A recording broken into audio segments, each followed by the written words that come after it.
Sutra teratai yang menakjubkan. Bab 7 Perumpamaan Kota Gaib.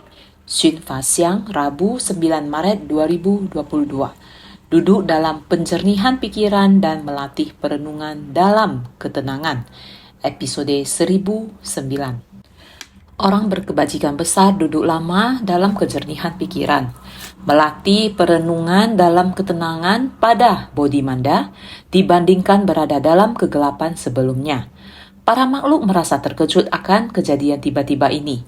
6 alam kehidupan ibarat terpisahnya langit dan bumi. Semua makhluk sama-sama memohon pengajaran Dharma. Para makhluk selalu berada dalam sebersit niat pikiran. Sebenarnya orang berkebajikan besar juga adalah orang yang berada dalam sebersit niat pikiran. Sekali sebersit pikiran ini berubah, kerisauan menjadi pencapaian kebodian. Setiap orang mempunyai sifat hakiki, seperti sifat hakiki dari Buddha Mahabhinsna Janana Bibu. Sejak kalpa sebanyak butiran debu, sifat hakiki tata kita adalah abadi. Sifat hakiki kita masih ada, menetap, hanya saja jika kita bisa bertahan menegakkan dengan lama sebersit niat pikiran ini, sudah menjadi sifat hakiki tata kita, sudah bawaan lahir. Dari kehidupan ke kehidupan adalah sebersit pikiran yang murni ini. Sebersit pikiran yang bersedia masuk ke tengah orang banyak. Jika bisa seperti ini, segalanya menjadi sempurna. Bisa disebut orang yang berkebajikan besar. Orang yang berkebajikan besar tidak berhenti melatih diri. Melatih tanpa henti, melatih dalam jangka waktu panjang, melatih tanpa sisa, melatih dengan penghormatan. Menghormati semua makhluk, mengasihi dan menjaga semua makhluk. Jika bisa demikian, siklus kebajikan tanpa henti berkelanjutan. Sebersit niat pikiran terus terakumulasi, tidak menyerah dengan semangat menuju jalan bodhisattva ini untuk waktu yang lama. Dengan demikian, lama-kelamaan juga merupakan makhluk agung tiada tara, menyempurnakan puluhan ribu kebajikan. Bisa disebut orang makhluk agung yang berkebajikan besar tiada tara. Dengan demikian, bukankah sudah mencapai kebuddhaan? Kemarin kita juga sudah bahas tentang seorang praktisi Brahmana bertanya pada Buddha, berapa orang yang akan mencapai kebuddhaan di masa mendatang? Orang yang dapat mencapai kebuddhaan adalah sebanyak butiran pasir di Sungai Gangga, yang tak terhingga jumlahnya. Di masa mendatang akan sangat banyak. Bagaimana dengan di masa lalu? Di masa lampau juga tak terhingga dan tak terhitung jumlahnya. Jumlah orang yang mencapai kebuddhaan adalah sebanyak pasir di Sungai Gangga. Di masa lalu sudah begitu banyak yang telah mencapai kebuddhaan, namun saya masih belum ketemu. Sekarang saya telah bertemu dengan Buddha. Saya hendaknya harus menggenggam saat ini untuk segera melatih diri. Ini adalah satu bagian kisahnya. Melatih dalam jangka waktu panjang, melatih tanpa henti, melatih tanpa sisa, dan melatih dengan penghormatan. Dia sangat giat, demikianlah dia menggenggam saat ini. Meskipun umurnya sudah tua, dia tetap memiliki rasa hormat terhadap Buddha Dharma. Jadi harus senantiasa bersungguh hati. Pada dasarnya, masa tanpa awal dari tanpa awal pada kalpa sebanyak butiran pasir yang lalu sudah mencapai penembusan besar. Di dalam sifat hakiki kita, demikian terus terakumulasi. Bertahan dalam, duduk lama dalam kejernihan pikiran. Duduk lama bukan hanya duduk di sana dengan tenang. Arti dari duduk lama adalah niat pikiran yang jernih dan murni. Selamanya berdiam pada sifat hakiki kita. Bodhimanda tidak perlu mencari di luar. Bodhimanda juga berada di dalam batin kita. Sifat hakiki dalam batin adalah bodhimanda kita. Jika kita bisa senantiasa melatih perenungan dalam ketenangan, ini adalah sering mengingatkan semua orang bisa saling menginspirasi satu sama lain. Membina diri pada bodhimanda seharusnya senantiasa merenung dalam keheningan dan melatih diri dengan baik. Yang paling bermasalah untuk batin adalah batin yang bergejolak. Sekalinya bergejolak dan sebersit niat menyimpang, maka akan terus mengarah ke arah yang menyimpang. Semakin jalan, semakin ke dalam kegelapan. Karena kegelapan batin akan terus-menerus mereproduksi. Kegelapan batin semakin banyak, maka di tengah kegelapan batin ini tidak dapat membuka sifat hakiki kebuddhaan. Yang hening dan jernih kita, batin tidak bisa tenang. Sebersih niat kita akan terus menuju kegelapan, seperti halnya di Nepal. Saya melihat sebuah berita pada tanggal 28 Juli 2015, mereka mengumumkan larangan menyembelih. Mereka memiliki sebuah tradisi setiap 5 tahun, mereka akan mengadakan festival pengorbanan penuh darah yaitu belumuran darah. Hari besar penuh darah, hari besar pengorbanan ini dinamakan sebagai Festival Gadimai, merupakan ritual penjagalan hewan secara massal terbesar di dunia. Untuk dipersembahkan ke Gadimai, dewi kekuasaan dalam ajaran Hindu, ini adalah nama seorang dewi. Asal-usul cerita ini bermula dari 400 tahun lalu. Ada seorang juragan tanah besar pada suatu hari bermimpi. Dalam mimpi itu melihat jika ada kesulitan maka harus menggunakan darah untuk dipersembahkan kepada seorang dewi, Dewi Gadimai. Boleh persembahkan kurban setiap 5 tahun dengan darah yang banyak untuk persembahkan. Dengan demikian semua kesulitan dapat dilenyapkan. Tidak ada bencana ataupun penderitaan. Melenyapkan semua kesulitan hanya karena mimpi itu, festival pembantaian ini mulai terbentuk. Menyebabkan di India setiap 5 tahun diadakan festival seperti ini. Hari besar pembantaian dan pengorbanan penuh darah. Sekitar 300.000 nyawa dikorbankan. Apapun jenis maklumnya, ada yang dari India atau dari Nepal. Banyak tempat yang mengirimkan hewan hidup dan masih bernafas. Baik itu merpati, tikus, kambing, babi, sapi, dan lain-lain. Asalkan itu hewan, mereka mengirimkan makhluk ini dari tempat yang jauh. Setiap 5 tahun, lebih dari 300.000 nyawa dibantai, dikumpulkan dan dikorbankan dengan darah. Setiap 5 tahun sekali ada sekitar 2,5 juta orang yang akan berkumpul sembahyang di sana. Tempat diadakannya setiap 5 tahun adalah di tempat yang sekarang disebut Kathmandu, 140 km selatan desa, yang disebut Desa Baliapu. Di tempat itu ada kuil Dewi Gadimai. Setiap 5 tahun pada bulan November ada pembantaian seperti ini. Pengorbanan dilakukan dengan darah setiap 5 tahun sekali selama 400 tahun. Mendengar kabar baik, yaitu mengeluarkan informasi seperti ini, membuat perintah tegas ajaran ini mereka harus menghentikan tradisi semacam ini. Hari besar pembantaian dan pengorbanan penuh darah, namun penyelenggara mengatakan ini. Dia mengatakan mengetahui bahwa ini telah menjadi tradisi selama 400 tahun, sekarang ingin menghentikannya sebenarnya kesulitan yang sangat besar. Namun sampai waktu berikutnya adalah 2019, sekarang dihitung masih ada 3 tahun lebih lagi. Dia berkata bahwa kita harus dengan sekuat tenaga untuk mendidik umat. Untuk umat yang seperti ini harus menggunakan pengajaran yang benar, pemikiran yang benar untuk mendidik mereka. Konsep persembahan. Dengan korban mereka setiap 5 tahun sekali ini, persembahan dengan pengorbanan berdarah ini harus dihentikan. Dalam 3 tahun terakhir ini mungkin harus bekerja sangat keras untuk mengubah pandangan mereka, sehingga mereka dapat mengetahui bahwa membunuh hewan dengan kekejaman seperti ini adalah tradisi yang tidak manusiawi. Dia mengatakan demikian, seharusnya manusia harus tahu, hewan ini dibunuh dari gambarannya bisa kita lihat. Sapi dibentangkan dengan sehelai kain merah, begitu panjang dibawa sampai tempat berkumpul. Hewan lain juga ada demikian. Begitu panjang barisannya dibawa sampai ke tempat itu. Pada saat waktunya tiba melihat adegan pembunuhan di tempat itu, melihat semuanya tumbang, sebidang sebenarnya sungguh melihat seperti itu. Berkumpulnya para hewan dan dijagal sebenarnya sangat kejam. Demikianlah kesesatan umat manusia. Hanya sebuah mimpi, demikian bermimpi seperti ini. Disebar keluar dengan begitu, mulailah jadi tradisi mereka. Tradisi kepercayaan mereka di hari persembahan. 5 tahun sekali, sekarang sebenarnya ada jalinan jodoh apa? Membuat mereka bisa menghentikan tradisi pengorbanan ini. Sudah resmi, Melihat satu lembar surat resmi ini adalah perintah larangan pembunuhan.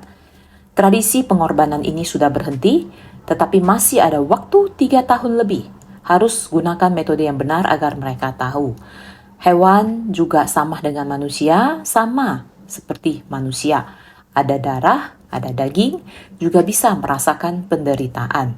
Oleh karena itu, mereka sekarang mulai mempersiapkan pemberian pengajaran. Mendengar berita tersebut, melihat gambar tersebut, terlihat sangat kejam. Sekarang perintah telah diumumkan, tertulis dalam kertas yang tipis. Kertas ini dapat menyelamatkan masa depan kita, dapat melindungi pembunuhan 300.000 lebih nyawa. Mulai sekarang tidak ada lagi dendam, semua sudah lunas, semua aman dan selamat. Kabar yang sangat menggembirakan, kita harus tahu hewan dan manusia itu sama. Lihatlah sekarang ini, kita selain tahu mereka bisa merasa sakit, kita juga tahu bahwa mereka adalah darah dan tubuh. Juga sama takut akan sakit dan mati. Saat ini sedang ada flu burung, atau penyakit kaki mulut, atau banyak penyakit dari hewan-hewan ini yang telah saling campur dengan penyakit manusia. Flu dari manusia bisa menular ke hewan, flu dari hewan juga bisa menular ke manusia. Terlihat semuanya sama bernyawa. Kita bisa merasa sakit, kita takut mati, mereka hewan juga bisa merasa sakit. Mereka juga takut mati. Kita memiliki nyawa, mereka juga memiliki nyawa. Kita bagai bisa tega membuat mereka merasakan banyak derita. Anak berumur 6 tahun saja tahu untuk mencintai hewan. Paham harus menjaga nafsu mulut kita. Anak-anak di TK Cinta Kasih Universal di Kaohsiung, mereka telah mensosialisasikan vegetarian kepada semua orang. Dengan sendirinya mereka juga harus bervegetarian. Anak-anak dengan pikiran polos seperti ini, orang tua mereka juga telah dilantik komite. Anak-anak ini sudah bervegetarian semenjak di perut orang tua mereka, hingga mereka berusia 3 atau 4 tahun. Di hari pertama mereka memasuki taman kanak-kanak, mereka langsung mengatakan hal ini kepada guru-guru di sekolahnya. Mereka mengatakan, "Guru, saya adalah bayi vegetarian. Saya tidak makan daging, saya hanya makan sayuran-sayuran saja." Pada saat itu bukan hanya berada di TK Cinta Kasih di Kaohsiung, namun di TK di daerah mereka sendiri. Pada hari pertama sudah mengatakan hal ini kepada guru mereka, dan mereka masih berusia 3 atau 4 tahun saja. Sudah mengutarakan kepada guru mereka tentang hal ini. Saya adalah bayi vegetarian, saya tidak makan daging, saya hanya makan sayur-sayuran saja. Dimulai sejak saat itu, Mama merasa di tempat yang tidak menyediakan makanan vegetarian. Benar-benar sangat tidak gampang. Untuk guru-gurunya juga sangat susah, jadi dia pergi mencari di semua tempat. Mengetahui di Jingsetang Kaohsiung kita, TK Cinta Kasih Kaohsiung milik kita, lalu memindahkannya ke sana. Anak ini, Nian Chun, bagaikan ikan mendapatkan air. Sangat senang. Dia sangat peka akan kata daging ini. Suatu ketika, papanya sedang mengupas sebuah lengkeng lalu berkata ke Nian Chun, "Papa memberi kamu makan daging buah lengkeng." Anak ini berkata, "Papa, saya tidak makan daging." "Kenapa kamu memberi saya makan daging buah lengkeng?" Dibutuhkan waktu untuk menjelaskan kepadanya sebuah kata daging juga tidak boleh diucapkan. Jadi anak ini demikian murni. Selalu memiliki niat yang murni tak ternoda. Dia di TK menggambar, setiap gambarnya adalah sayur mayur dan buah-buahan. Menggambar sekitar 10 macam, menggambar dengan sangat bagus. Sayur mayur dan buah-buahan. Dia bisa menjelaskan ini namanya kacang hijau, ini namanya terong, ini namanya ada beberapa macam. Jumlahnya ada berapa macam? 1, 2, 3 terus menghitung. Selesai menghitung, gambar saya di sini ada 10 macam, ada 10 macam dan masih ada banyak lagi. Ini semua boleh dimakan. Inilah yang ada dalam hati anak. Penuh dengan kemurnian, penuh dengan niat pikiran yang murni dan bersih. Inilah sifat hakiki di dalam hatinya. Pada awalnya dia ingin menggalakkan ajakan bervegetarian. Lalu dia berkata, Saya ingin membangkitkan tekad dan membangun ikral. Dia ingin mengajak 100 orang untuk bervegetarian. Sebenarnya di awal dia hanya mengatakan sebanyak 60 orang. 60 orang melihat dia, benar-benar meminta ayahnya untuk membawanya pergi ke satu pertemuan insan suci. Kemudian beda buku atau yang lain, ayahnya membawanya pergi di sana. Dia berbagi tentang konsep dirinya sebagai seorang bayi vegetarian, menghimbau semua orang turut bervegetarian. Awalnya dia mengambil sebuah pamflet tentang ajakan vegetarian dan bertanya, "Hadirin sekalian," berkata seperti orang dewasa, "Hadirin sekalian, apakah ada yang bervegetarian? Mohon angkat tangan bagi orang yang bervegetarian." Orang yang angkat tangan juga tidak sedikit. Dia mengambil sebuah pamflet ajakan vegetarian dan berkata, "Hanya bervegetarian sekali juga tidak masalah. Jika dapat bervegetarian selama 108 kali, setiap kali bervegetarian, Anda boleh menandainya." Lalu mengambil buku itu dan mengajari orang-orang.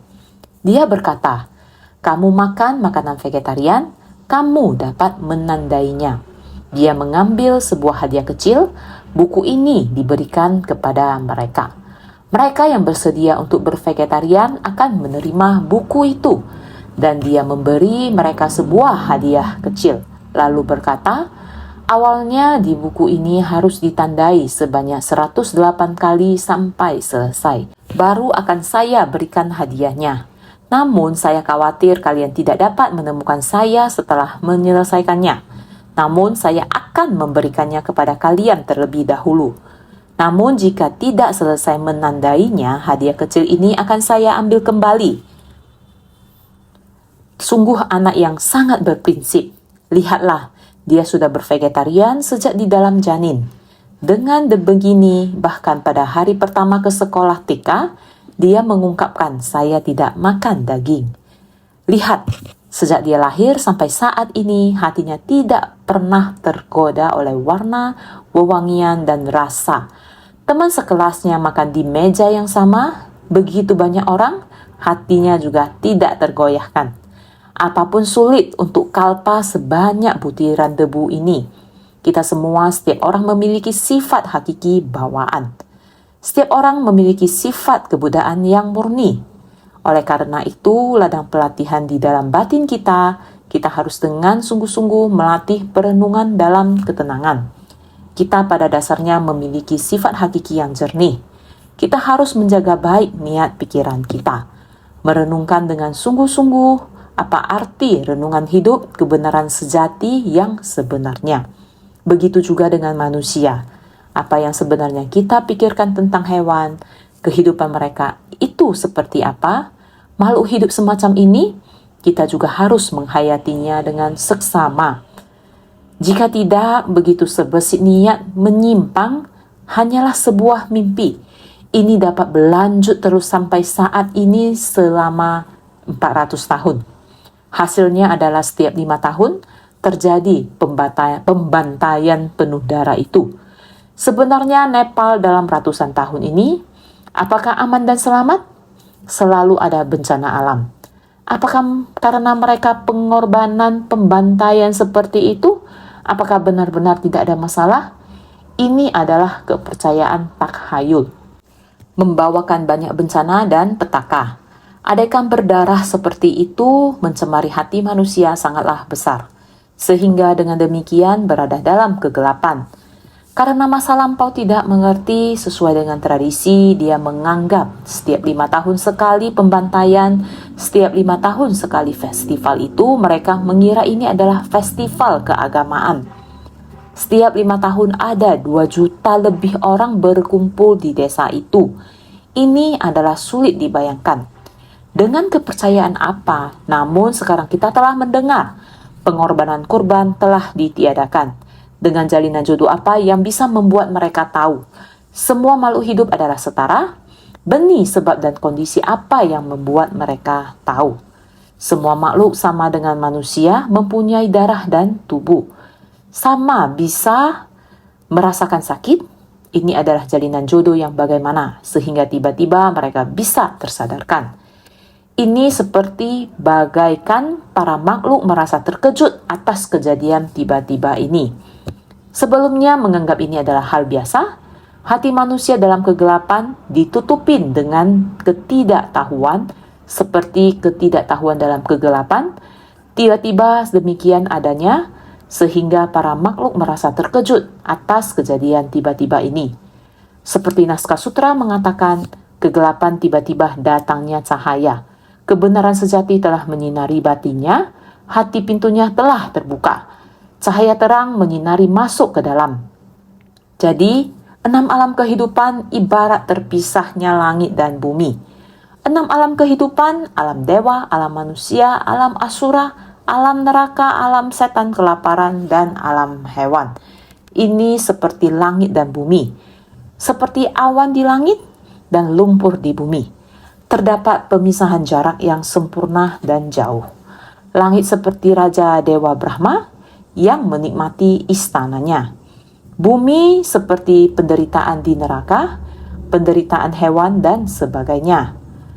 Namun para makhluk di 6 alam kehidupan memiliki kemiripan, yakni sifat kebudaan yang murni. Setiap orang memiliki sifat hakiki, jadi semua makhluk sama-sama memohon pengajaran Dharma. Karena Buddha telah mencapai pencerahan di dunia, nilai kebenaran dari Buddha seharusnya sudah menyebar hingga alam surga dan 6 alam kehidupan, 4 jenis kelahiran dan 6 alam kehidupan. Nilai kebenaran ini mesti diumumkan kepada semua orang. Asalkan ada nilai kebenaran, cahaya batin cahaya ini jelas dan menyeluruh. Naskah sutra sebelumnya mengatakan, pada ketika itu, para Raja Brahma dari 5 juta koti negeri beserta istana-istana mereka masing-masing menggunakan jubahnya untuk diisi dengan bebungawan surgawi. Bersama-sama pergi menuju ke penjuru barat untuk menyelidiki tanda ini. Sutra Teratai bab 7 bab perumpamaan kota gaib. Pada saat itu karena cahaya pertama kali menyinari ke penjuru timur, kemudian sampai ke 10 penjuru, sehingga karena cahaya itu menyinari penjuru timur terlebih dahulu. Para Raja Dewa Brahma mulai memimpin untuk pergi ke arah barat untuk mencari tahu. Pergi mencari untuk menyelidiki sumber dari cahaya itu. Ini sama seperti kita pergi ke Nepal. Kita berasal dari timur dan menuju ke barat. Ada sekelompok orang di sana. Apa yang mereka lakukan di sana? Mereka bukan pergi mencari kitab suci, namun berada di tempat kelahiran Sang Buddha. Para makhluk di tempat itu berada di dalam kebingungan, di dalam penderitaan dan masa depan yang tidak menentu. Segala penderitaan yang datang setelah bencana, pada saat seperti ini, bagaimana seharusnya kita menggunakan Dharma Buddha? Membawanya kembali ke tempat kelahiran Sang Buddha, inilah yang kita cari untuk mengunjungi arah barat. Naskah sutra berikutnya demikian mengatakan, melihat Tathagata Mahabhisna Jinana Bibu berada di Bodhi Manda, duduk di atas singgasana singa di bawah pohon Bodhi. Para dewa, Raja Naga, Gandharva, Kinara, Mahoraga, manusia dan non-manusia mengelilinginya dengan hormat. Sutra Teratai bab 7 bab perumpamaan kota gaib. Mencari ke penjuru barat, sudah kelihatan. Sudah melihat Tathagata Mahabhisna Jinana Bibu di bawah pohon Bodhi duduk di atas singgasana singa. Masih ada, selain istana dewa, surga Brahma, masih ada surga lainnya, alam nafsu. Surga alam berwujud, semua sudah datang. Masih ada Raja Naga, Kinara, dan lainnya. 8 kelompok dewa dan naga semua sudah sampai. Di sana mengelilingi di tempat pencapaian pencerahan ini, di bawah pohon Bodhi. Tempat Buddha mencapai pencerahan adalah di bawah pohon Bodhi ini. Adalah tempat Buddha mencapai pencerahan. Beliau meditasi di bawah pohon. Di tempat itu merenung dalam keheningan, membangkitkan welas asih, menggerakkan kebijaksanaan di tempat itu. Jadi dinamakan duduk di atas singgasana singa di bawah pohon Bodhi. Di antaranya ada dewa dan naga, juga ada Gandharva, Kinara, Mahoraga, manusia dan non-manusia dan lainnya. Semua dengan hormat mengelilingi penghormatan dari 8 kelompok dewa dan naga adalah mengatakan bahwa umat manusia karena mata manusia dengan mata telanjang kita tidak mampu melihat 8 kelompok dewa dan naga ini. Terutama para dewa, mata telanjang kita sama sekali tidak dapat melihatnya. Ini adalah sebuah kondisi batin. Jadi juga dinamakan 8 kelompok makhluk halus. Makhluk halus adalah yang tidak bisa kita lihat. Jenis makhluk halus ini para makhluk yang tak terlihat. Makhluk-makhluk yang tak terlihat sering ada satu pepatah mengatakan, 3 kaki di atas kepala ada dewa melihat. Kita harus percaya. Sesungguhnya ketika kita berbicara harus senantiasa bertutur dengan kata yang baik. Senantiasa berpikir dengan niatan yang baik. Senantiasa melakukan perbuatan baik. Ini adalah begitu kita tergerak satu niat pikiran, 8 kelompok dewa dan naga akan tahu. Jadi orang zaman dahulu mengatakan harus mengandalkan hati nurani kita. Jarak dari 3 kaki di atas kepala kita ada dewa melihat. Tidak salah. Tidak 3 kaki di atas kepala ada dewa melihat. Kita harus percaya ini. Juga setan dan hantu. Sering dikatakan jika tidak, mengapa kalian harus membaca sutra, melafalkan sutra. Setiap agama memiliki ritual pembacaan kitab sutra. Ini adalah sesuatu yang dikenal dan diakui. Karena kita melafalkan sutra, setiap kalimat naskah sutra adalah naskah sutra yang membabarkan dharma. Sering mengatakan kepada semua orang, sutra harus melafalkan dengan suara keras. Naskah sutra ini tidak hanya untuk kita baca sendiri, menyerap ke batin diri sendiri, melafalkan untuk diri kita sendiri, bersamaan adalah melafalkan bagi mereka yang berada di alam tak terlihat. Setan dan hantu, 8 kelompok dewa dan naga juga dapat mendengarnya. Jadi kita seringkali ketika berdoa setiap hari berharap untuk didengar para Buddha dan Bodhisatwa. Dewa dan naga pelindung dharma ini harus dengan sangat tulus. Menyanyi dan melafalkan sutra dengan suara keras, jika tidak kalian tidak akan pernah bisa mempelajarinya. Harus menyanyi dan melafalkan dengan suara keras. Jadi disebut 8 kelompok makhluk halus juga dinamakan 8 kelompok dewa dan naga. 8 kelompok dewa dan naga, dewa, naga, yaksa, Gandharva, atau dewa harum, asura setengah dewa, Garuda burung raksasa bersayap emas, Kinara setengah manusia, Mahoraga dewa berkepala ular. 8 kelompok dewa dan naga ada apa saja? Dewa yaitu kelompok dewa, naga yang pastinya adalah Raja Naga. Naga merupakan makhluk yang di laut. Yaksa yang kita ketahui adalah setan yang cepat dan cekatan, makhluk yang sangat menyeramkan.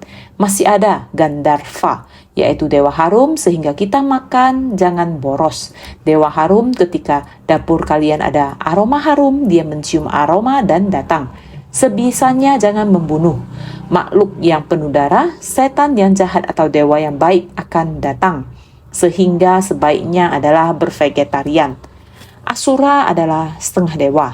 Walaupun terlahir di alam dewa dan memiliki berkah di alam dewa, tetapi tidak ada kebajikan surgawi, sehingga dewa belum memasukkannya ke dalam kerabat surgawi mereka. Sehingga kita mengatakan 6 alam kelahiran adalah bertambah 1 alam asura. Tetapi dewa belum memasukkannya menjadi kerabat surgawi mereka. Karena dia tidak ada kebajikan surgawi. Sedikit-sedikit ingin berkelahi dengan orang lain.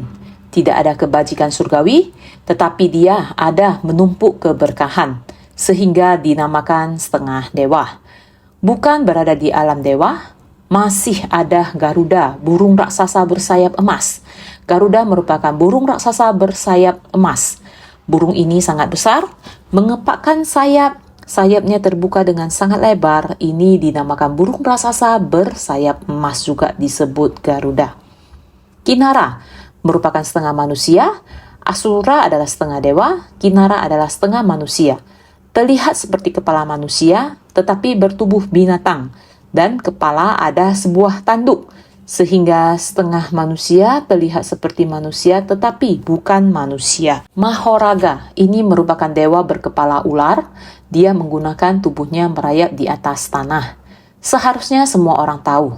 Telah dijelaskan bahwa bab perumpamaan 8 kelompok dewa dan naga ini adalah saat Buddha mencapai pencerahan. Para dewa dan makhluk di alam dewa juga akan muncul, datang merayakan.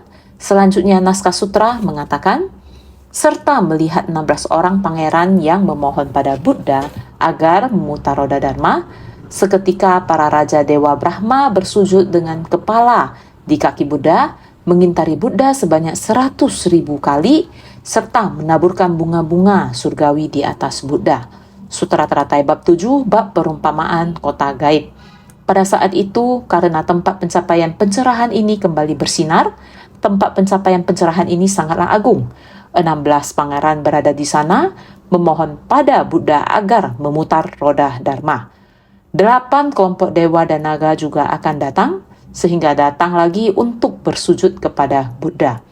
Yang berarti ingin mendengarkan Dharma, sehingga melihat dan memohon bagawan untuk memutar roda Dharma.